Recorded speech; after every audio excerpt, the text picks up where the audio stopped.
বর্ষার একদম শেষ দিক। ফরিদপুর জেলার আলীপুর গ্রামটা তখনও কাদা পানি আর স্যাঁতসেঁতে কুয়াশায় ভিজে আছে। দিনে ভিড়ের মধ্যে মানুষ বেশ হাসি খুশি চলে, কিন্তু রাত নামলেই গ্রামের বাতাসে একটা ভয়ঙ্কর অদ্ভুত নীরবতা নেমে আসে।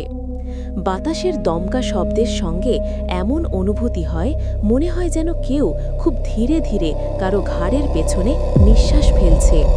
গ্রামের লোকেরা বলে এটা নাকি বাতাস নয়, এটা মৃতের ছায়া।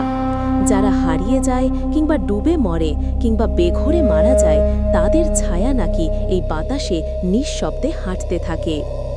এই গ্রামেরই মানুষ রিফাত, বয়স ২৫। সে শহর থেকে ফিরেছে ২ বছরের মধ্যে। আর ফিরে আসার পর থেকেই সে গ্রামটার মধ্যরাতের নিস্তব্ধতার রহস্য টের পায়। প্রথম প্রথম রাত হলেই কুকুরের একটানা চিৎকার, বাঁশঝাড়ের দমকা শব্দ, মাঝে মাঝে শূন্য মাঠে কারো পায়ের আওয়াজ, সব মিলিয়ে রিফাতও ভয় পেত। কিন্তু ও নিজেকে বোঝাতো সবই কাল্পনিক, মানুষই নাকি নিজে নিজেই ভয় তৈরি করে। কিন্তু সমস্যা শুরু হয় সেই রাতে। একেবারে গভীর রাত, হালকা বৃষ্টি পড়ছে। গ্রামের খালের পাশের রাস্তা ধরে রিফাত বাড়ি ফিরছিল। হঠাৎ তার সামনে একটা লম্বা কালো ছায়া দাঁড়ানো। ডামাডোলে আলো অন্ধকারে বোঝাই যায় না সেটা মানুষ নাকি গাছের ডাল। রিফাত থেমে যায়। ছায়াটা একটু নড়ল।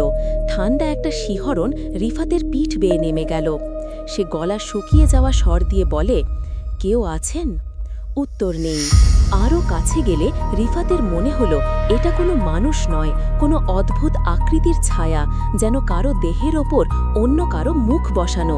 সে এক পা এগোলো, ছায়াটা পিছিয়ে গেল না, বরং যেন সামনে হেলে এলো। রিফাত আর দেখতে সাহস পেল না, দৌড়ে বাড়ি ঢুকে দরজা বন্ধ করে দিল। সেদিন রাতেই প্রথম অদ্ভুত ঘটনা ঘটল। ঘরের ভেতর বাতি বন্ধ, বিছানায় শুয়ে রয়েছে রিফাত। হঠাৎ কানে খুব হালকা করে কেউ ফিসফিস করে বলে, রিফাত। সে তৎক্ষণাৎ উঠে বসে। আধারে কাউকে দেখা যায় না, শুধু দেয়ালের এক কোণে যেন অন্ধকারটা একটু বেশি কালো লাগছিল। মনে হলো যেন কেউ দাঁড়িয়ে তাকিয়ে আছে। পরদিন থেকেই রিফাতের চোখে মুখে অদ্ভুত ক্লান্তি, ঘুমোতে পারে না। রাত হলেই তার মনে হয় কেউ ঘরের ভেতর হাঁটে, দরজার নিচ দিয়ে কারো ছায়া দেখা যায়, জানালার বাইরে থেকে কেউ তাকিয়ে থাকে। প্রথমে সে ভাবত হ্যালুসিনেশন, কিন্তু তার মা একদিন ভয়ে কান্নায় বলল, তোর ঘর থেকে মাঝরাতে যে হাঁটার শব্দ আসে সেটা তো তুই না রে রিফাত। রিফাত শিউরে উঠল। একদিন গভীর রাতে দরজার ফাঁক দিয়ে আবার সেই ছায়ার উপস্থিতি। ছায়াটা এবার রিফাতের বিছানার পায়ের কাছে নড়ছিল। রিফাত তার শরীর নড়াতে পারছিল না, বুকের ওপর কিছু যেন চেপে ধরে বসে আছে। একটা বরফ ঠান্ডা আঙুলের মতো অনুভূতি তার গলার কাছে। সে চোখ খুলে দেখে বিছানার পায়ের কাছে সেই ছায়াটা এবার স্পষ্ট। অদ্ভুত বিকৃত মুখ নিচু হয়ে তাকিয়ে আছে তার দিকে। মুখ নেই, শুধু ফাঁকা দুই চোখের গর্ত। আর তার মুখমণ্ডলে মানুষের মতো কোনো ভাঁজ নেই, মনে হয় পুড়ে যাওয়া রাবারের মতো কুঁচকে আছে। ছায়াটি ধীরে ধীরে বলে, আমাকে তোকে নিয়ে যেতে হবে। রিফাত চিৎকার করতে পারছিল না, ঠোঁট নড়ছিল না। কিছুক্ষণ পর শব্দগুলো মিলিয়ে গেল। ছায়াটা হঠাৎ অদৃশ্য হয়ে গেল, কিন্তু পুরো ঘরটা বরফের মতো ঠান্ডা হয়ে যায়। পরদিন সকালে গ্রামের মানুষরা জানালো, আজ থেকে কয়েক বছর আগে খালের ধারে এক মেয়েকে খুন করে লাশটা খালে ফেলে দেওয়া হয়েছিল। সেই মেয়েটির নাম মিম, আর রাতের বেলায় মানুষ নাকি তার কেঁদে ওঠার শব্দ শোনে। রিফাত প্রথমে হাসল, বলল এইসব কুসংস্কার। কিন্তু গ্রামের বুড়ো হেলালুদ্দিন বলল এমন কিছু যা শুনে রিফাতের গা শিউরে উঠল। মিমের লাশটা খুঁজে পাওয়া যায় নাই। লাশ পাওয়া যায় না মানে? তার আত্মা তো এখনো দেহ খুঁজতেছে।